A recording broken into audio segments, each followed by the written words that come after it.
कोई यहूदी होने की वजह से कहते हैं, इसे बाइबल का भी कहीं ना कहीं थोड़ा सा ज्ञान था और नॉलेज था। और यहाँ पे हम तीन बातों को मुख्य रूप से देखते हैं। सबसे पहले यहाँ पे क्या देखा, एक ज्योतिषियों ने एक तारा को देखा, यीशु मसीह का एक चिन्ह को देखा। मेरे प्यारो, आपको मालूम है हम मसीह में तो है, अच्छी बात है, लेकिन हमारे अंदर में यदि दर्शन नहीं है, अगर विजन नहीं है, तो मिशन नहीं होगा। 400 साल से इन लोग कोई भी खोजबीन नहीं कर रहे हैं, क्योंकि 400 साल से इनको कोई भी दर्शन नहीं मिला है, क्योंकि परमेश्वर मलाकी से लेकर मत्ती तक किसी से भी बात नहीं किया, केवल चुपचाप रहा, साइलेंस रहा, अपने योजना को बनाते रहा। लेकिन जैसे 4 साल पूरा होया, गलातियों 4:4 में लिखा है, समय जैसी पूरा होया, परमेश्वर ने अपने पुत्र को भेजा। हालेलुया। 4 साल के बाद मेरे प्यारो, जिन लोग खुदा के दर्शन के खोजी थे, कि वो लोग सोच रहे थे कि हम खुदा के कब वो चिन्ह को देखेंगे, कब वो दर्शन को देखेंगे, परमेश्वर ने इस ज्योतियों के बीच में प्रकट किया। हालेलुया। मेरे प्यारो, यदि आप खुदा के प्यासे हैं, खुदा के प्रति दर्शन के प्यासे हैं, एक समय आएगा खुदा आपके जीवन में प्रभु के चिन्ह के रूप में दर्शन प्रकट करेगा। हालेलुया। जब किसी के जीवन में विजन प्रकट होता है, तब उसी के जीवन में मिशन प्रकट होता है। There is no vision, तो ये no mission। परमेश्वर का वचन में लिखा है, जहां दर्शन की बात नहीं, वहां पे लोग क्या हो जाते हैं, निरंकुश हो जाते हैं। इंग्लिश में लिखा है, there will be people destroyed। Hallelujah. विनाश हो जाते हैं। आज लोगों में दर्शन कम है, सपना ज्यादा है। दर्शन कम देखते हैं, सपना ज्यादा देखते हैं। आपको मालूम है सपना और दर्शन के बीच में क्या अंतर है? हालेलुया। सपना और दर्शन के बीच में क्या अंतर है मालूम है? बहुत सारे अंतर है, लेकिन एक मुख्य अंतर है। क्या है? दर्शन कभी नहीं बदलता, सपना हर दिन बदलता है। दर्शन will never change, but dream will every day change। Hallelujah. सपना कभी नहीं है, दर्शन कभी नहीं बदलता, लेकिन सपना हर रात को बदलता है। हर दिन सो गया, हर दिन बदलेगा। ऐसे बोल के कहते हैं, एक विश्वासी पास्टर के पास में आके पूछा, पास्टर जी, कई लोग सपना पूरा करना चाहते हैं ना, मेरा ये सपना है, मैं ये खरीदूंगा, वो खरीदूंगा, ये बनूंगा, वो बनूंगा। एक व्यक्ति भी पास्टर के पास में आके पूछा कि पास्टर जी, मैं कैसे करके अपना अधूरा सपना को पूरा करूं? पास्टर ने तुरंत उसको उत्तर दिया, बेटा, अधूरा पूरा सपना को पूरा करने का केवल एक ही जरिया है। क्या जरिया है पास्टर जी, बता। बेटा, अधूरा सपना को पूरा करने का केवल एक ही जरिया है, फिर से जाके बेड में सोना, सपना पूरा हो जाएगा। हालेलुया। बोलो यीशु मसीह के। मेरे प्यारो, सपना और दर्शन के बीच में एक ही अंतर है, दर्शन नहीं बदलता, सपना हर दिन बदलता है। और जिस विश्वासी के अंदर में दर्शन नहीं है, जो सपना देख के आता है, दिन प्रतिदिन पाप में बने रहेगा, उसका विश्वास बदलते जाएगा। लेकिन जो पक्का विश्वासी है, जिसके अंदर में यीशु को देखने का दर्शन है, उसका दर्शन कभी नहीं बदलेगा। चाहे समाज सताए, चाहे लोग सताए, चाहे गरीबी आए, चाहे पीड़ा आए, चाहे कठिनाई का सामना करे, वो यीशु से मिलने के लिए हर जगह तक चले जाएगा। हालेलुया। इनके अंदर में एक दर्शन आया कि यीशु का तारा दिखा। इन्होंने कहा, नहीं, हम यीशु से मिलने के लिए जाएंगे। हालेलुया। हम यीशु से मिलने के लिए जाएंगे। उस समय कोई गाड़ी घोड़ा नहीं था। किसी दिन व्यक्ति को मैंने कहा, भाई, आप अगर क्रिसमस में कहीं नहीं जा रहे हो, हमारा चर्च अटेंड कर सकते हो। अपर दूर है। मैं बोला, जानता हूँ दूर है, और ये भी जानता हूँ कि तुम दर्शन नहीं है, तुम्हारे अंदर में सपना है। हालेलुया। इनके अंदर में मेरे प्यारो, जैसे दर्शन देखा, ये यरूशलेम के अंदर में नहीं है, बाहर जगह में है। लेकिन जब खुदा का दर्शन देखा, इनको खुदा को देखने का प्यास इनके जीवन में उमड़ा। इसको यीशु को देखने का प्यास उनके जीवन में उमड़ा, और इन्होंने पता नहीं कितना महीना, कितना दिनों से वहां से पैदल यात्रा करके उन्होंने यरूशलेम को पहुंचा है। हालेलुया। इसीलिए उन लोग जब पहुंचे, यीशु मसीह पैदा ऑलरेडी हो चुका था। हालेलुया। मेरे प्यारो, यदि आपको यीशु को देखने का दर्शन है, यदि आप यीशु को प्रेरित पौलुस कहते हैं कि अभी तो हमें धुंधला दिखता है, लेकिन एक समय आएगा मैं मेरा प्रभु को साफ साफ देखूंगा जिस प्रकार मैं आईना में देखता हूँ। मेरे प्यारो कलीसिया, आज यदि आपको खुदा को देखने का दर्शन है, आप दूरी का फिक्र नहीं करना, गम तकलीफ का फिक्र नहीं करना। यदि आप बराबर चलते जाओगे, एक दिन मेरा प्रभु को देखोगे जैसा वो है। हालेलुया। उसकी सुंदरता का कोई वर्णन नहीं कर सकता, उसकी बातों में कोई जितना भी तारीफ करो उतना कम है। हालेलुया। पता है यूहन्ना जब यीशु मसीह के बारे में लिखता है, इवन तो यूहन्ना 3.5 साल यीशु मसीह के साथ में था, उसके साथ खाया, उसके साथ पिया, लेकिन यूहन्ना यीशु मसीह का उस महिमा के रूप को 1-2 बार खाली देखा था, लेकिन उससे भी बड़ा महिमा के रूप को यूहन्ना नहीं देखा था। प्रकाशित वाक्य में जब आते हैं, यूहन्ना लिखना चालू करता है कि यीशु मसीह कैसा है, वो सूर्य से भी ज्यादा तेज जिसका चमक है, मैं उसे देख नहीं सकता। उसके बाल श्वेत है, उसके पैर का तारीफ करता है, उसका वस्त्र का तारीफ करता है, और आखिरी में उस एक चीज का तारीफ करता है, उसके आंख धधकते हुए आग के समान है। मेरे प्यार, आपको मालूम है यीशु मसीह क्रूस में अपने आंख को बंद करके सहते रहा, हे पिता इन्हें क्षमा कर, क्योंकि अगर वो आंख खोल देता, वो अगर अपनी आंखों को खोल देता, सारा रोमन देश जल जाए रहता, क्योंकि मेरा खुदा के आंख ही धधकते हुए आग के समान है। हालेलुया। बोलो यीशु मसीह के हालेलुया। आपका परमेश्वर कोई छोटा मोटा परमेश्वर नहीं है। आपको लग रहा होगा कि अभी लोगों को सता रहे हैं, लोगों को मार रहे हैं, लोगों को पीड़ा दे रहे, फिर भी क्यों प्रभु कुछ नहीं कर रहा है? ये तो उसका प्रेम है कि वो चुपचाप है। लेकिन यूहन्ना वही बात को कहता है जब कलीसिया के सता, कलीसिया तुम्हें पीड़ा में जाना पड़ेगा, तुम्हें तकलीफ में जाना पड़ेगा, लेकिन एक चीज मैं कहना चाह रहा हूँ, जो प्रभु का तुम बाट चोरे हैं, वो अगम्य ज्योति में रहता है, उसके पैर सुंदर है, उसके वस्त्र सुंदर है, और उसके आंख तो धधकती हुई आग के समान है। मेरे प्यारो, आपका परमेश्वर धधकती हुई आग के समान है। एक अगर चाहेगा तो एक झटके में उसके शत्रु को जला के खत्म कर देगा। हालेलुया। इसलिए मेरे प्यारो, सबसे पहला इनके जीवन में दर्शन था यीशु को देखने का, यीशु से मिलने का। आपके अंदर में दर्शन है, आप दूरी को नहीं देखोगे। आपके अंदर में खुदा के दर्शन है, आप पैसा को नहीं देखोगे। यदि आपको खुदा को देखने के प्रति प्यास है, तड़प है, आप समय नहीं देखोगे, काम नहीं देखोगे, परंतु आप प्रभु से मिलने के लिए चाहे जितना भी हानि उठाना पड़े, आप चले आओगे। हालेलुया। बोलो यीशु मसीह के। इनके अंदर में दर्शन था, और दर्शन लेके इन्होंने कहां पे आया है? यरूशलेम में आ गया। और आने के बाद में इनका दर्शन में थोड़ा गड़बड़ी हो गया, क्योंकि आते आते कुछ महीना बीत गए। हालेलुया। बोलो यीशु मसीह के। आते आते में इनको कुछ महीना बीत गया, और जब मसीह जीवन में कुछ महीना चलते रहता है ना, बीमारी ठीक नहीं हो रहा है, विश्वास डगमगाता है, कर्जा नहीं खत्म हो रहा है, विश्वास डगमगाता है, काम नहीं बढ़ रहा है, विश्वास डगमगाता है, मेरे साथ क्यों ऐसी हो गया, विश्वास बढ़ रहा है। ये लोग कुछ महीने से चलते आ रहे हैं, जब यरूशलेम में पहुंचे इनका दर्शन धुंधला पड़ गया, और धुंधला पड़ने की वजह से इन लोगों ने सबसे बड़ा गलती किया, जिसकी वजह से यहूदा नगर का 2 साल से भी सबसे ज्यादा बच्चे मर गए। पता है, जो तारा इनको मार्ग दिखाता था कि यीशु मसीह जन्मा है, इन लोग जब दिन में पहुंचे होंगे, अब दिन में तारा नहीं दिखता है, इनका मानव विचार आ गया, अरे राजा जन्मा है तो कहां निकलेगा? महल में ही निकलेगा। और कैसे निकलेगा? वहां का फिरौन कौन है? हेरोदेस। वहां का राजा कौन है? हेरोदेस। इन लोग को इंतजार करना था प्रभु का। मेरे प्यारो, प्रभु को चंगा करने का एक समय है, प्रभु का दर्शन देने का एक समय है, प्रभु का काम करने का एक समय है। प्रभु आपके अनुसार नहीं करेगा, परमेश्वर अपने समय के अनुसार काम करेगा, और जब खुदा अपने समय के अनुसार काम करेगा, दुनिया के कोई ताकत रोक नहीं सकता। हालेलुया। एक बार ताली बजा के उस परमेश्वर को धन्यवाद। हालेलुया। मेरे प्यारो, इन लोग 2-3 महीना आ गए, यरूशलेम में पहुंचने के बाद इसका दर्शन धुंधला पड़ गया। धुंधला पड़ने की वजह से इन्होंने एक बहुत बड़ा गलती किया, जो आज कई लोग दर्शन पा के गलती करते हैं।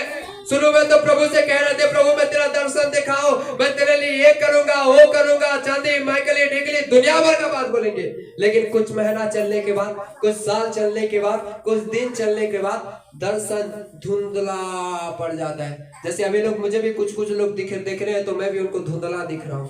कारण क्या है? क्योंकि नींद आंख में भरा हुआ है। हालेलुया।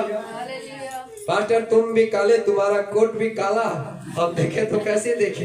हालेलुया। इसीलिए हमारे मुकेश पौलुस का जब कभी मीटिंग में बैठते तो पाउडर लगा के बैठते ताकि किसी को पता नहीं चलने पाए। बोलो यीशु मसीह की जय। हालेलुया। हालेलुया। मैं भी आजकल एक एक्टिंग करूंगा, सोच रहा हूँ पाउडर लेके जेब में रखे रहूंगा। जब कोई व्यक्ति अगर झुमरा लगाए तो पाउडर झाड़ो और चिखा। हेरोदेस राजा को कहा है, कहा भी कैसे है मालूम है? यहूदियों का जो राजा जन्मा है वो कहाँ है? क्योंकि हम उसका दर्शन करने के लिए आए हैं। इसका जीवन में डर लगेगा कि नहीं? वहां पे लिखा है हेरोद राजा पूरा यरूशलेम हिल गया। कारण क्यों है? क्या हिला? हेरोदेस क्यों यहाँ पे डरा? इन लोग आके कहे कि यहूदियों के राजा। आप हेरोदेस के ऊपर में भारी चिंता है। अगर वो बोलता है कि हेरोदेस का राजा अगर बोलता तो वो बोलता चलो भाई मैं इतना रानी को पैदा क्या होगा, कहीं ना कोई बच्चा उत्पन्न हो गया होगा। लेकिन ये आके बोल रहा है कि यहूदिया का राजा। इसको तो मालूम है कि ये यहूदा का गोत्रों से है ही नहीं, ये एसाऊ का गोत्रों से है। हेरोदेस राजा एसाऊ का गोत्रों से है। इसको पता चल गया कि भाई मेरे गोत्रों से तो नहीं जन्मा है मैं, क्योंकि मैं एसाऊ का गोत्र से हूँ और ये तो जाकब का गोत्र, यहूदा का गोत्र से जन्मा है बोल रहे हैं। इसका जीवन में और भारी डर लग गया। दूसरा, इस्राएल के लोग हिल गए। कारण क्या है? क्योंकि वो राजा का इंतजार कर रहे हैं, अपना मसीहा का इंतजार कर रहे हैं। और इस समय इन लोगों ने जाके प्रोक्लेम कर दिया है कि यहूदियों का राजा जन्मा है। मेरे प्यारो, इनका एक गलती जिसके वजह से हेरोदेस राजा ने दे दिया 2000 से कम 200 साल से कम उम्र के बच्चे को क्या कर दो। कुछ लोग कहते हैं प्रभु प्यार करता था बच्चा को इसीलिए उठा लिया। नहीं नहीं, प्रभु जरूर प्यार करता है, लेकिन मनुष्य की गलती। आप यदि एक दर्शन पाए हैं, आप अगर एक गलती करोगे आप कईयों का जान लेने में शामिल होते हैं। आप ऑर्डिनरी नहीं है मेरे प्यारों, मेरे बहनों, आप ऐसी नहीं है। प्रभु का वचन कहता है परमेश्वर ने आपको माँ के कोख में से चुन लिया है। हालेलुया। आपको माँ के कोख में से चुन के खुदा ने दर्शन दिया है। लेकिन दुख की बात यह है आज कई लोग दर्शन पाए हैं लेकिन गलती करने के वजह से कई लोग पाप में मर रहे हैं, कई लोग बुराई में मर रहे हैं, कई लोग नरक जा रहे हैं। आप उनको कहोगे प्रभु उनसे प्यार करता है, प्रभु निश्चय प्यार करता है, लेकिन गलती यहाँ पे किसने किया है? इन लोगों ने किया है। आपके पास में दर्शन है। आज कई लोग नशा में मर रहे हैं, कई लोग लड़ी झगड़ा करके मर रहे हैं, कई लोग एक दूसरे को तलवार मार रहे हैं, चाकू मार रहे हैं, गोली मार रहे हैं। दुनिया में पाप बढ़ गया है। आपको प्रभु ने उनको बचाने के लिए दर्शन दिया है। प्रेरित पौलुस कहता है कि मैंने अब तक दर्शन पाया उसे पूरा करूंगा मैं किसी हद तक। यीशु मसीह कहते हैं मेरा भूख और प्यास खुदा की आज्ञा को पालन करना है, क्योंकि खुदा ने मुझे एक दर्शन दिया है। हालेलुया। मेरे प्यारों, हो सके आप मैदान में जाके प्रचार नहीं कर सकते, आप दर्शन पाए हो लोग बैठ के घुटना टेक के प्रार्थना करोगे, खुदा आपकी प्रार्थना सुन के मैदान में आश्चर्य काम करेगा। हालेलुया। आप यदि मैदान में जाके प्रार्थना नहीं कर सकते, प्रचार नहीं कर सकते हैं, उन लोग जिन लोग जाते हैं उनको आर्थिक रूप से मदद कर सकते हैं, उनके प्रति हाथ बढ़ा सकते हैं। आज कई जवान भी ऐसे हैं, कई मसीह लोग भी ऐसे हैं, दर्शन पा के पाप कर रहे हैं और उनके चक्कर में कई लोग नाश हो रहे हैं, उन लोग भी नाश हो रहे हैं। लेकिन इन लोगों के जीवन में गलत तो किया। क्यों गलत किया? क्योंकि मानव धारणा को इस्तेमाल किया। बाइबल साफ रीति से कहता है अपनी समझ का सहारा नहीं लेना, संपूर्ण मन से यहोवा पर भरोसा रखना। इन लोगों को खुदा यदि उतना दूर से यहाँ तक लेके आया, थोड़ा दिन रुकने में क्या दिक्कत है? हड़बड़ी करके गड़बड़ी कर दिए। हालेलुया। अपना समझ का सहारा लिए, खुद भी तकलीफ में पड़ गए, बाकी लोग को भी तकलीफ में पड़ा दिए। लेकिन कुछ दिनों के बाद इनको समझ में आया। फिर उसका 9 आयत थोड़ा सा पढ़ दीजिए, मैं समय को लेकर फटाफट जा रहा। 9 आयत पढ़िए, 9-10। वे राजा की बात सुनकर, हाँ, वे राजा के बात सुनकर चले गए। वह वहां से चले गए। कौन? ये ज्योतिषी लोग वहां से चले गए। और जो तारा उन्होंने पूर्व में देखा, हालेलुया, और जो तारा उन्होंने पूर्व में देखा था वह उनके आगे आगे चला। वो तारा उन लोगों के साथ साथ चला। मेरे प्यारो, आप यदि एक दर्शनधारी है, आप यदि प्रभु से दर्शन पाए हैं, प्रभु को देखने का, प्रभु के राज्य के लिए चलने का, अगर आप बुराई से, पाप से मन फिरा के फिर से यदि आप मार्ग में आते हैं, तो तारा आपकी अगुवाई करेगा, खुदा आपकी अगुवाई करेगा। हालेलुया। इस संसार में कैसे चलना है, कैसे जीना है, कैसे आशीष पाना है, परमेश्वर आपकी अगुवाई करेगा। यहाँ पे लिखा है, जो तारा वे पूर्व में देखे थे वे उनकी अगुवाई करना। आगे आगे चला। हालेलुया। बोले यीशु मसीह के। इधर थोड़ा सा देखिए। Hallelujah, hallelujah. ठीक। कुछ लोग साइंस पढ़े हैं। Let me see how many are know. पूर्व पश्चिम है ना, उत्तर दक्षिण, उत्तर दक्षिण पूर्व पश्चिम, ऐसी है ना दिशा, डायरेक्शन है ना। आपको बताइए, हमारे जो सूरज, जो चंद्रमा है, पृथ्वी जो, उसको क्या बोलते हैं, मूविंग ऑन, कुछ तो कहते हैं ना, मूविंग ऑन कर जो करता है, हाँ परिक्रमा जो करता है, हमारा सूरज ऐसी है, पृथ्वी जो परिक्रमा जो करता है, आपको मालूम है कौन सा दिशा की ओर करता है? पूर्व से। सूर्य कहां से उदय होता है जी? पूर्व से पश्चिम। सारे जितना नक्षत्र है, तारागण है, सब चीज जो है ऐसा घूमते हैं, ऐसा परिक्रमा करते हैं। लेकिन आपको मालूम है, इन लोग पूर्व से आए, यरूशलेम इधर है, और ये जो बेथलेम में जहां पे यीशु मसीह जन्मा है, ये बेथलेम पूरब से पश्चिम नहीं है, परंतु बेथलेम जो है उसका दक्षिण में है। कहने का मतलब, ये देखिए, उठते बाबू, हालेलुया। यरूशलेम अगर ये है, तो उत्तर से ये दक्षिण ये आना चाहिए, लेकिन बेथलेम जस्ट उसके थोड़ा सा ऐसी में है। और उन लोग कहाँ जा रहे हैं? ये सारे मजीसी लोग, ये लोग बेथलेम में जा रहे हैं, क्योंकि यीशु मसीह बेथलेम में जन्मा है। आपको मालूम है, सारे नक्षत्र ऐसे परिक्रमा करते हैं, ऐसे मूविंग ऑन करते हैं, लेकिन ये जो तारा है ऐसे मूविंग नहीं कर रहा है, ये तारा ऐसे मूविंग कर रहा है। आपको मालूम है ये तारा कौन है? हालेलुया। कितना सुंदर किसी ने तारा बोल के नाम दे दिया, क्योंकि वो ज्योतिषी लोग को भी समझ पे नहीं आ रहा था कि ये तारा है कि क्या है। कौन है मालूम है? हालेलुया। 40 बरस तक इस्राएल के आगे आगे पवित्र आत्मा जो रात को दिन को उनके बादल का खंबा बन के अगुवाई कर रहा था कि कैसे करके इस्राएल के लोग उस कनान देश में पहुंचे बोल के, जो पवित्र आत्मा अगुवाई कर रहा था। आज इस मजीसियन लोग को, आज इस ज्योतिषी लोग को पवित्र आत्मा सेम उस पवित्र आत्मा तारा के रूप में अगुवाई कर रहा है कि यीशु से मिले बोल के। अगर वो चांद सूर्य होते तो ऐसे परिक्रमा करते, लेकिन वो खुदा की आत्मा, वो पवित्र आत्मा था, उन्हें सही दिशा में निर्देश किया, उनको बेथलेम की ओर लेके गया, तभी जाके उन्हें यीशु से मिल पाया। हालेलुया। बोलो यीशु मसीह के। उनको मालूम नहीं था कि ये क्या है बोल के, सूर्य बोलो, चंद्रमा बोले, क्या है बोल के, उसीलिए उन्होंने एक नाम दे दिया जिसको तारा। लेकिन हकीकत में वो तारा नहीं है, वो पवित्र आत्मा ही है। हालेलुया। मैं आपसे कहना चाहूंगा मेरे प्यारों, मैं आपसे कहना चाहूंगा मेरे प्यारों, अगर आप कहते हैं ना इसके ऊपर में शनि चढ़ गया, नक्षत्र के ऊपर में भरोसा करते हैं, एक हाथ बैठ जाओ बेटा, एक हाथ कर ले, फिर ऐसने हवे एला लड़की नहीं हो, एला लड़का हवे, एला लड़का नहीं हो, एला लड़की हवे। का करवाल इधर से चले गए हैं तो एला कहते ये धनवान हवे। का करवाल इधर से बढ़ गए हैं, इधर मेरा कान में बढ़ गया है, वो बोलते हैं ये पीढ़ी वाला धनवान हवे। हालेलुया। किसी ने इस प्रकार से डायलॉग मारा नहीं मेरे को बीते दिनों में। हालेलुया। हालेलुया। आगे बाल नहीं होना बुद्धिमान, बीच में बाल होना धनवान, पीछे सॉरी आगे बाल नहीं होना बुद्धिमान, बीच में बाल नहीं होना धनवान, और पीछे तरफ बाल नहीं होना। जिन लोग नक्षत्र के पीछे में जाते हैं, भविष्य के पीछे में जाते हैं, अपना किस्मत दिखाते हैं, उन लोग धोखा खाएंगे। लेकिन जो लोग ये पवित्र आत्मा की अगुवाई में चलते हैं कभी धोखा नहीं खाएंगे, क्योंकि पवित्र आत्मा एग्जैक्ट वही जगह में लेके गया जहां पे प्रभु यीशु मसीह उपस्थित था। हालेलुया। हालेलुया। पवित्र आत्मा आज इसीलिए कलीसिया को पवित्र आत्मा दिया गया है ताकि यदि आप पवित्र आत्मा की अगुवाई में चलो तो पवित्र आत्मा आपको उसी जगह में लेके जाएगा जहां मेरा यीशु विराजमान है। बोले हालेलुया, हालेलुया, जय। कितना गंभीर बात है ना।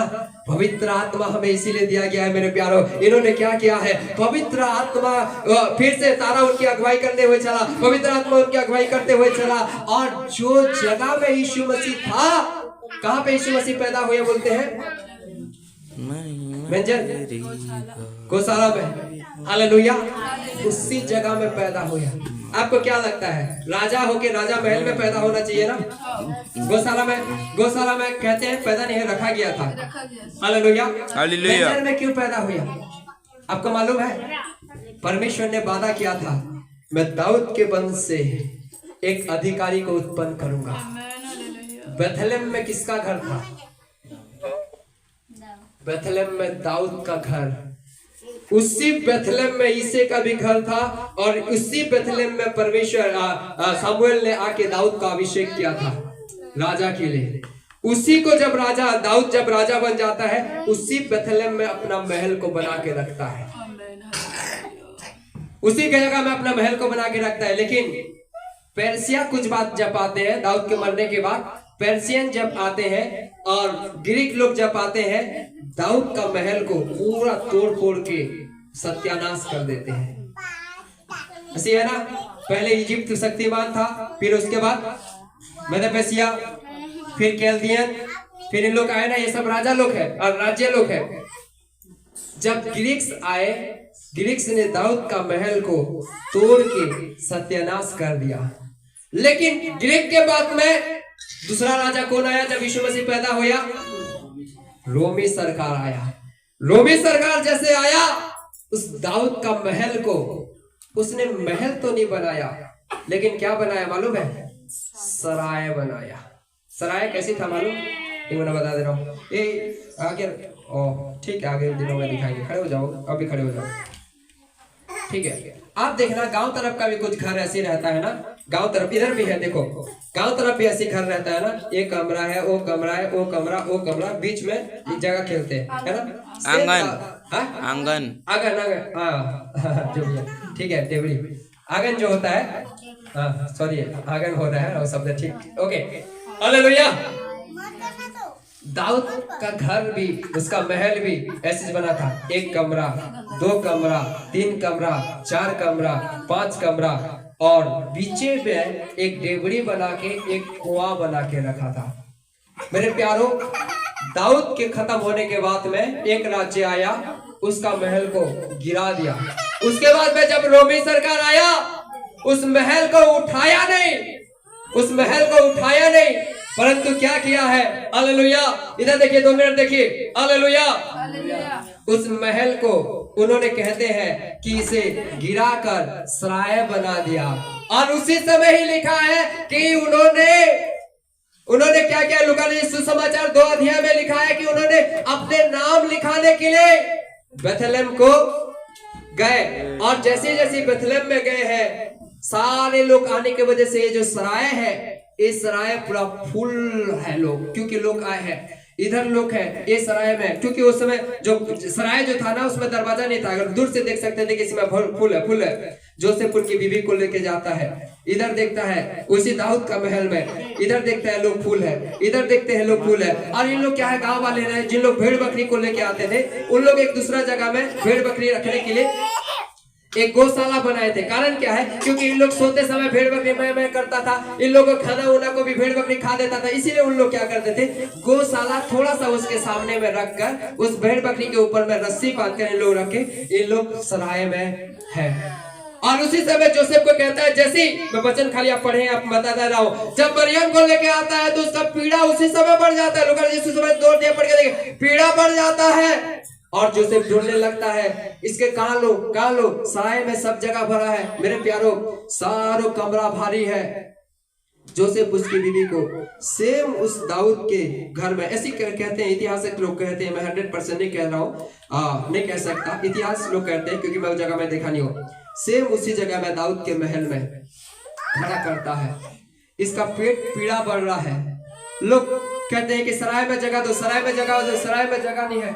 मालूम है जहाँ पे कुआं था, जहाँ पे यीशु मसीह, जहाँ पे कुआं था, उसी जगह में कुछ लोग कहते हैं कि यीशु मसीह पैदा हुआ। कौन सा जगह था मालूम है? चारों तरफ सराय है और ये जो बीच का जो जगह है, उसी जगह में राजाओं का राजा अपने आप को इतना दिन कर दिया कि स्वर्ग का प्रभु होने के बावजूद भी, स्वर्ग की महिमा को छोड़ने के बावजूद भी एक तुच्छ जगह में जन्म लिया, ताकि हम जैसे तुझों को सराय में, कमरे में रहना पड़ जाए। हालेलुया। मेरे प्यारो, मेरा खुदा राजाओं का राजा है, वो प्रभु के प्रभु है। उसको कहते हैं कि वो राजा था तो महल में क्यों जन्म नहीं लिया? वो इज्जत दाऊद के घराने से था, इज्जत दाऊद के महल में जन्म लिया और जन्म लेने के बाद वो गौशाला में रखा गया था। Hallelujah. He is the king। Hallelujah. आपके मेरे लिए वो व्यक्ति इतना निचला हो गया, जबकि वो प्रभु का प्रभु है। यूहन्ना कहता है मैं तो उसके जूती का बंधन भी खोलने के योग्य नहीं हूँ, लेकिन वो प्रभु कर जाओ। आपके लिए, मेरे लिए उस निचले स्थान में हो गया मेरे प्यारों, क्योंकि वो मैं आपसे, मुझसे प्यार करता है। हालेलुया। मेरे प्यारों, यहाँ पे बैठे हुए एक से कहना चाह रहा हूँ, यीशु मसीह इसीलिए नहीं जन्मा कि अपने नाम को महिमा करे, इसीलिए जन्मा कि आपको बचाए बोल के। हालेलुया। हालेलुया। बोलो यीशु मसीह की जय। ठीक है, पहला दर्शन, दूसरा डायरेक्शन, पवित्र आत्मा डायरेक्शन लेके लिया, तीसरा नॉलेज, मानव नॉलेज फील कर देता है। अभी चौथे में हम लोग आए, यीशु मसीह उसी जगह में इज्जत जन्मा जहाँ पे खुदा ने कहा था दाऊद के घर से। हालेलुया। दाऊद के महल से, लेकिन लोगों को पता नहीं चला कारण क्या, क्योंकि वो सराय बन चुका था। हालेलुया। बोलो यीशु मसीह के। कुछ दिनों के बाद में फिर क्या हुआ? ये जो ज्योतिषी लोग क्या है, यीशु से मिलने के लिए गए तो कहाँ देखे हैं ये लोग? यीशु मसीह कहाँ पे है? मेंजर में, गौशाला में पड़ा हुआ है। हालेलुया। ये ज्योतिषी लोग कहते हैं ये अन्य जाति लोग थे, लेकिन प्रभु के लिए कुछ भेंट लेके आए। क्या क्या लेके आए? गोल्ड और गोल्ड, फ्रैंकिनेस एंड मीट, सोना, लुबान और एक गंधरस। ठीक है, ये तीन चीज लेके उनको भेंट चढ़ाए। हम लोग ऑलरेडी इस बारे में वचन सुन चुके हैं। आपको मालूम है तीन चीज क्या चीज का रिप्रेजेंट करता है? क्या चीज का रिप्रेजेंट करता है? सोना। सोना 100% यीशु मसीह का राज्यता के, और राजा था बोल के रिप्रेजेंट करता है। राजपथ धर्म के अनुसार सोना यीशु मसीह राजा है बोल के प्रेजेंट करता है, लेकिन मानवीय के अनुसार सोना शुद्धता को प्रेजेंट करता है। सोना शुद्धता को प्रेजेंट करता है, शुद्धता। हालेलुया। यीशु मसीह जन्म से लेके बाइबल कहता है उसमें कोई भी पाप नहीं था, और निष्कलंक निर्दोष मेमना था। Hallelujah. He was pure gold, जिसको कहते हैं सोना का 3 वर्ग होता है, जिसमें 24 कैरेट, जो कहते हैं pure. Jesus is the pure gold. बचपन से लेके उसमें कोई भी पाप नहीं था। सारे राजा लोग जांच कर करके देखे, सारे यहूदी शास्त्री लोग जांच कर करके देखे, उसमें कोई भी दोष नहीं था, क्योंकि वो प्योर गोल्ड था। हालेलुया। वो प्योर सोना था। हालेलुया। और इन्होंने अन्य जाति लोगों ने जान लिया he is the pure gold. वो पूरा सोना है, उसे सोना ही दिया जाए। हालेलुया। और वो खुदा आपको भी चाहता है, सोना बनाना चाहता है, प्योर बनाना चाहता है, शुद्ध बनाना चाहता है। और उसकी दुल्हन क्या रहना चाहिए? शुद्ध होना चाहिए। मरियम शुद्ध थी। वर्जिन का मतलब होता है शुद्ध। हालेलुया। हालेलुया। दूसरा उन्होंने क्या चीज प्रेजेंट किया? लोबान। 100% उसका प्रभुता को प्रेजेंट करता है, आत्मिक रूप से उसका प्रभुता को प्रेजेंट करता है, क्योंकि लोबान जो है खुशबू है। पहले समय अगरबत्ती जो जलाते थे ना, अगरबत्ती है, एक तरफ से समझने के लिए बोल रहा हूँ, अगरबत्ती है, खुशबू है। मेरे प्यारों, यीशु मसीह मानवता के रूप से सबसे ज्यादा फैलने वाला यीशु मसीह की खुशबू है। कैसे? हालेलुया। सबसे ज्यादा खुशबू। हमारा बच्चे में लोग पैदा होते हैं, किसी को पता नहीं चलता, लेकिन मालूम है यीशु मसीह पैदा नहीं हुआ है और पैदा जैसी हो गया, पूरा यीशु मसीह का पूरा खुशबू सारे इस्राएल देश में, सारे यहूदा देश में, सारे राजा के पास में फैल गया। किंग पैदा हुआ, राजा पैदा हुआ, राजा पैदा हुआ, राजा पैदा हुआ। ये है यीशु मसीह का खुशबू। Hallelujah, hallelujah. जय। उन्होंने उसको फ्रेगनेंस चलाए, उसको हिंदी में क्या बोलते हैं? हाँ, खुशबू बोल दीजिए। हाँ, उसीलिए यीशु मसीह को उन्होंने चढ़ाया। हाँ, प्रभुता को भी प्रसन्न करता है और यीशु मसीह की महक को प्रसन्न करता है। कलीसिया, आप और मैं खुदा की खुशबू है। हालेलुया। हमारे जीवन से चलने से बदबू नहीं आना चाहिए, खुशबू आना चाहिए। बोले यीशु मसीह के हालेलुया। जहाँ कहीं चले जाओ, आपके शब्द से खुशबू, आपके बातों से खुशबू। हाँ, कुछ लोग गलत कल्पना भी कर रहे हैं, हम तो खुशबू नहीं छोड़ते और कुछ छोड़ते हैं। नहीं नहीं नहीं, ऐसा कल्पना नहीं करना। हालेलुया। उन्होंने दिया सच में उन लोग जान गए, क्योंकि ये ऐसा खुशबू है रे बाबा, पैदा नहीं हो यार, इस्राएल देश में फैल गया। जब पैदा हुआ सारे आसपास में फैल गया। वचन में लिखा है उसका सिमका ही फैलते गया और जब क्रूस में चढ़ा गया पूरा पृथ्वी में फैल गया। हालेलुया। और यीशु मसीह की एक बार ताली बजा के धन्यवाद देंगे। मेरे को मालूम है आपको भूख लग रहा है। तीसरा उन्होंने क्या चीज को चढ़ाया? गंधरस। हाँ, और मैं गंधरस चढ़ाया। ये गंधरस क्या चीज को प्रमाणित करता है मालूम है? गंधरस वही चीज को प्रमाणित करता है यीशु मसीह का मरने के बाद में वो जो लगाते हैं ना, बॉडी ना सड़े बोल के, एग्जैक्ट वो चीज को प्रेजेंट करता है। लेकिन आत्मिक रीति से क्या चीज को प्रेजेंट करता है मालूम है? गंधरस यीशु मसीह का बलिदान को प्रेजेंट करता है, हिज सैक्रिफाइस को रिप्रेजेंट करता है। उन्होंने दिया क्योंकि जान गए थे ये बच्चा एक दिन हालेलुया। बस 10 मिनट रुक जाइए, संभाल के रखिए। ये बच्चा एक दिन हमारे पापों के लिए क्या होगा? बलि चढ़ाया जाएगा। हालेलुया। वो जो है वो प्रभु यीशु मसीह का बलिदान को सैक्रिफाइस करता है। मेरे प्यारो, ये सारे लोगों ने लाके क्या किया है? ये 3 प्रकार का भेंट, मान लीजिए ये जोसेफ है, जोसेफ और मरियम के हाथ में दे दिया। मैं आपको पूछना चाहूंगा, ये जोसेफ और मरियम के हाथ में ये 3 भेंट दे दिया, इन लोग क्या किए होंगे? क्या किए होंगे जी? इन लोग क्या किए होंगे? उन लोगों ने आके तो इनको भेंट दे दिया, इन लोग क्या किए होंगे? Hallelujah, hallelujah. कॉमन सेंस बात है रे भैया। बाइबल क्या कहता है? प्रचारक, सुसमाचार प्रचारक प्रचार के द्वारा जीवित रहेगा। ये मरियम और जोसेफ क्या कर रहे हैं? यीशु का सेवा कर रहे हैं।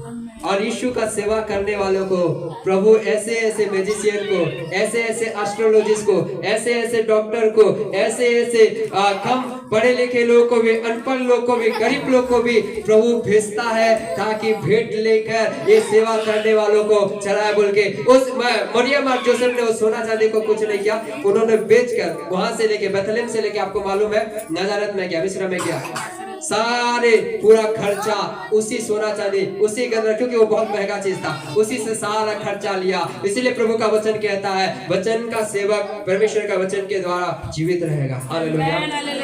मेरे प्यारो, आप सेवा करने वाले हैं। मरियम और यीशु किसकी सेवा कर रहे थे?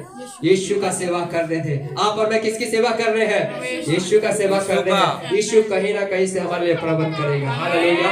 यीशु कहीं ना कहीं से हमारे लिए प्रबंध करेगा। हालेलुया, जय। आज मेरे प्यारो, समय कटने के वजह से मैं आगे जा रहा हूँ। प्रभु का धन्यवाद हो, इतना दिन से प्रभु के अनुग्रह से जब से खड़ा हुआ, कोई भी बड़ी वस्तु की कमी नहीं हुआ। बेस्ट खाता हूँ, बेस्ट पहनता हूँ, बेस्ट जीता हूँ। कारण क्या है? क्योंकि खुदा प्रबंध करता है। आप प्रभु का सेवक है। आप में से बैठे हुए एक एक व्यक्ति प्रभु का सेवक है, क्योंकि वह यीशु का सेवा कर रहे थे, इसलिए प्रभु उनको बचाया भी, उनको पूर्ण भी किया। आखिरी समय में आ गया, लास्ट स्टेज में क्या होगा? जैसे यीशु पैदा हुआ, स्वर्गदूत कहाँ चले गया? सेपट लोग के पास में, चरवाहों के पास में चले गया और चरवाहों को कहता है, भाई सुनो सुनो, तुम्हारे लिए एक उद्धार करता, ये तुम्हारे लिए बड़े ही आनंद की बात है, क्योंकि एक उद्धार करता जन्मा है। इनको क्यों सुसमाचार सुनाया गया भैया? क्या बेथलेम में और लोग नहीं थे?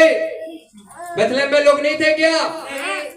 क्यों इनको चरवाहा लोग को जो रात में जाग रहे थे और झूम रहे थे उनको क्यों स्वर्गदूत जाके जगा के सुना रहा है? तुम्हारे लिए आनंद की बात है कि तुम्हारे लिए उद्धारकर्ता जन्मा है।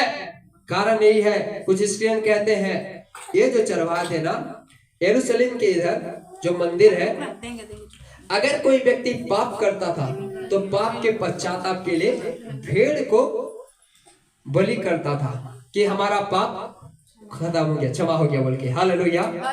और कुछ लोग कहते हैं कि ये जो चरवाहा लोग हैं वही जो भेड़ लोग को जो बलि करते थे उसी भेड़ बकरी लोग को चराने वाले चराते थे, बेचते थे ताकि दूसरा जाके उसको क्या करे? बलि करे। मेरे प्यारो, स्वर्गदूत आके कहता है तुम्हारे लिए बहुत आनंद की बात है, तुम्हारे लिए बहुत खुशी की बात है, ये सुसमाचार सारे जगत के लिए है, क्योंकि अब इस भीड़ की जरूरत नहीं है, क्योंकि आज इस संसारिक वस्तु की जरूरत नहीं है, क्योंकि संसार को जगत का मेमना जो खुदा का मेमना जो जगत के पाप को उठा ले जाएगा वो पैदा हो चुका है, वो बेथलेहम में है, वो आपके मेरे गुनाह के लिए काफी है।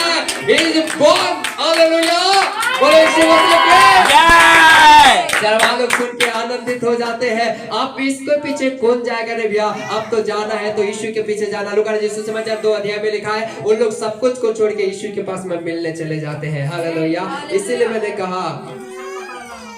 मैंने कहा कि जो वचन परमेश्वर की ओर से होता है वो प्रभावशाली होता है।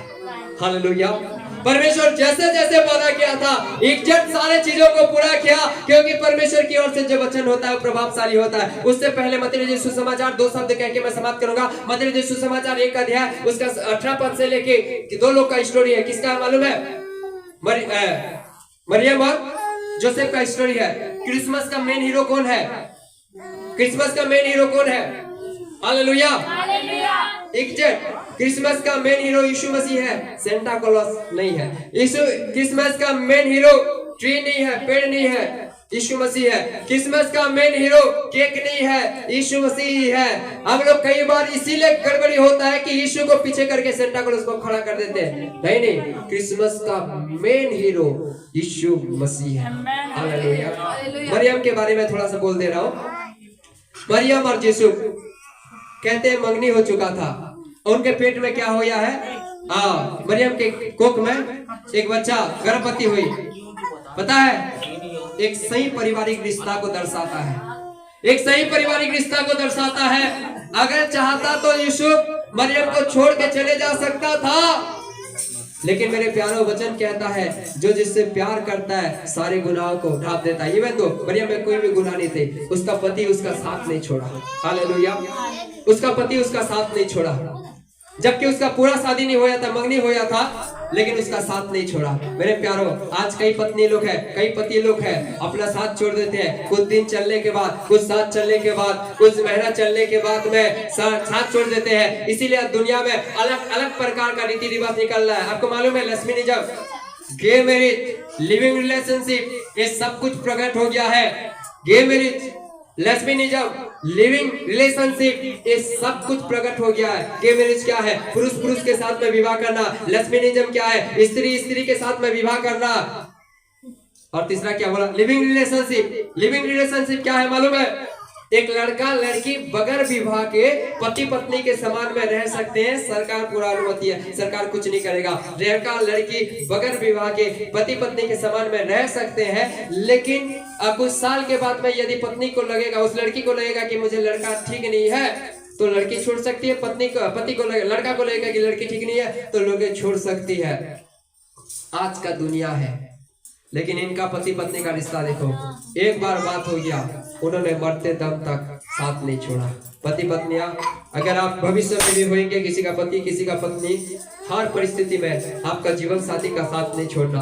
अगर आप अपना जीवन साथी के साथ साथ में चलते रहोगे, दुख में, सुख में, कष्ट में, बुराई में, आपके परिवार से यीशु नाम का एक बच्चा जन्मेगा। हालेलुया। यीशु नासरी का सुसमाचार आपके परिवार से फैलेगा। हालेलुया। जिनका रिलेशन टूट जाता है उनमें यीशु का खुशबू नहीं फैलता है, लेकिन जिसका रिलेशन जुड़े रहता है उसका अंदर में यीशु का रिलेशन रहता है। हालेलुया। इसीलिए मैं कहता हूँ, विवाह करने से पहले आप अपनी समझ का सहारा ले लेना। यीशु पर निर्भर रहना। यीशु सुंदर देगा, यीशु सुंदर जीवन साथी देगा। और जिनसे हो गया है आप प्रार्थना करना, प्रभु मेरा पति को, मेरा पत्नी को आप ऐसे करिए। करेक्ट रिलेशनशिप यूसुफ और मरियम के जीवन से मिलता है। मेरे प्यारो, जो वचन परमेश्वर की ओर से होता है वो टाइम करेक्ट 1:30 बज गया, खत्म करना हो। हालेलुया, 1:30 बज गया। 1:30 हमारे भाषा में बोलते हैं ना, उसी लिए वो लोग हंस रहे हैं। देखो जाओ, ये मेरा हो गया। हालेलुया। इसीलिए वो वचन एक बार पढ़ दीजिए, लूका 2:37। जो वचन परमेश्वर की ओर से होता है वो प्रभावशाली होता है, प्रभाव रहित नहीं होता है, परंतु क्या होता है? प्रभावशाली होता है। मेरे प्यारो, क्या आप विश्वास करते हैं कि आज ये वचन परमेश्वर की ओर से है? हालेलुया। क्या विश्वास करते हैं वचन परमेश्वर की ओर से है? यस। अगर है तो ये प्रभावशाली है, अगर है तो ये प्रभावशाली है। हो सकता है आज आप बीमारी के साथ में कुछ लोग आए होंगे, तनाव के साथ में, निराशा के साथ में आप आए होंगे, लेकिन मैं आपसे कहना चाहूंगा यीशु मसीह हमारा दुख को, कष्ट को उठा लेने के लिए जन्मा है और उसका वचन प्रभावशाली है। हालेलुया। एशिया नबी 55:11 में लिखा है, एक बार परमेश्वर के मुख से अगर वचन निकल गया वो व्यर्थ नहीं होता लेकिन काम करके आता है।